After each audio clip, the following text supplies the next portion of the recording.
J'exerce cette profession depuis 25 ans et je dois dire que s'agissant de cette proposition de loi, j'ai évolué dans mon analyse.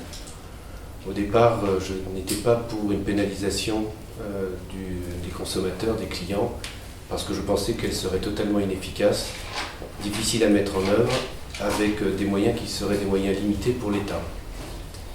Et à force de constater sur le terrain que les réseaux de proxénètes, les réseaux de trafiquants continuaient à mettre en France des centaines et des milliers de prostituées dans la rue, sur les trottoirs, que le droit positif à l'heure actuelle est totalement inefficace quant à la lutte contre ces réseaux et ces trafics, il fallait essayer peut-être d'analyser la prostitution comme un marché, avec des producteurs, trafiquants, proxénètes, une marchandise, je suis désolé de le dire ainsi, les personnes qui vendaient leur corps, et des consommateurs, les clients. Et à mon sens, on peut aussi essayer de lutter contre le proxénétisme, la prostitution, en essayant de raréfier la demande. Raréfier la demande, c'est tenter, par des campagnes d'information, mais aussi par la pénalisation, de dire aux clients, 99% des clients sont des hommes, ça suffit, le fait d'acheter un service sexuel est aujourd'hui réprimé par la loi et vous engagez votre responsabilité pénale. Vous allez avoir un casier judiciaire.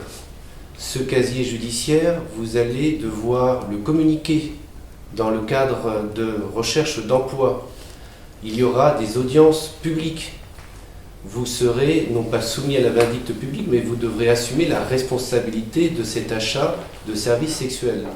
Et je pense véritablement que se lancer avec vigueur et détermination dans cette voie-là doit être tenté et exploité en France. Ce qui m'a semblé également cohérent, comme l'a dit Grégoire tout à l'heure, c'est que ce projet ne tourne pas simplement autour de la pénalisation du client.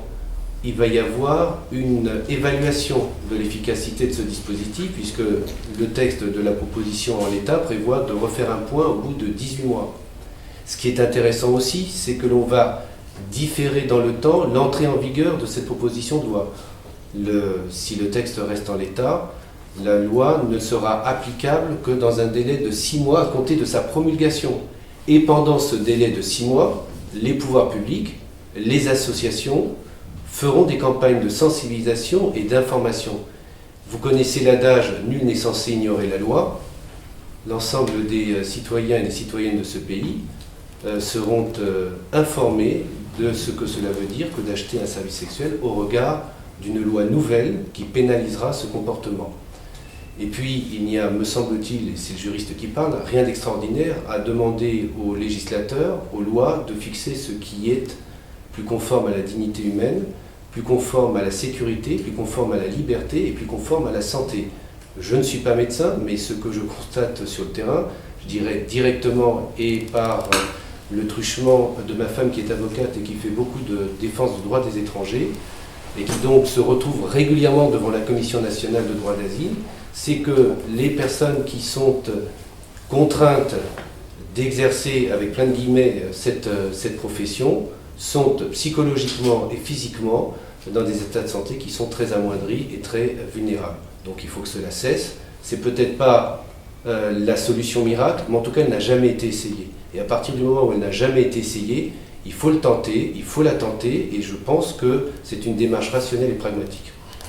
Je suis prêt naturellement à répondre à vos questions pour la suite de la conférence.